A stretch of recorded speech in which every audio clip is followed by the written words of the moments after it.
Hi, I'm Amy Jackson. I'm a leadership coach. I specialise in working with professionals in the mid-levels of big, complex, messy organisations. My leadership tactic for you today is to plan and prepare. Now, in times of constant change, where things are moving at the pace at which they're moving for us at the moment, the idea of planning and preparation often just flies out the window. All I can do is move from moment to moment and constantly react.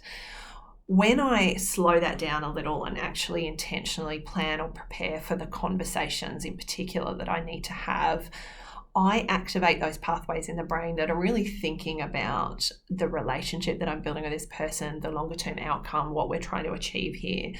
And I'm much more able to think and respond in the moment in more effective ways if I've spent time planning and preparing beforehand.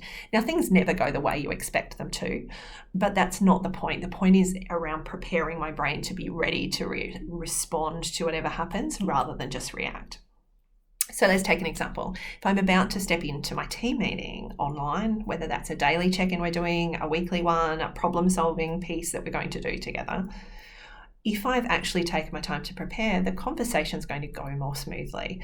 And that time together is more precious because we can't concentrate on the screen with each other. We will not stay connected for as long as we will in a room. So we need to be careful that we're using that time well. When I've done the preparation, what do I want us to work on? How am I going to work through the process of making sure everyone's voices are heard? What do we need to do to build connection between us? And bringing my attention to that which is important to the way that we work with each other. And I've done some preparatory thinking around that. It's easier for me to stay in the conversation and really connected in the moment in ways that build relationships, build trust, and get more out of the people that I'm working with. So I want you to think about, how am I opening the meeting? How am I making sure that we're connecting despite the fact we're not physically together?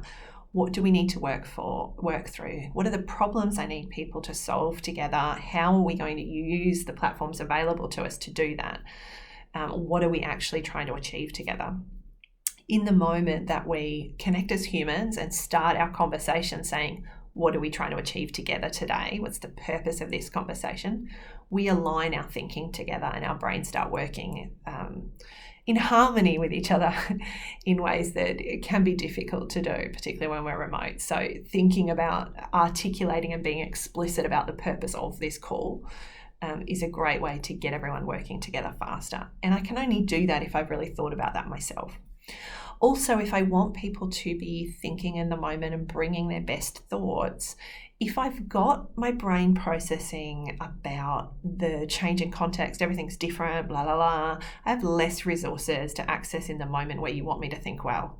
So doing the preparation lets you say, hey, I need you guys to think about this before we come into the conversation together so that we've all had a little bit of time to think more deeply and the quality of contributions is better.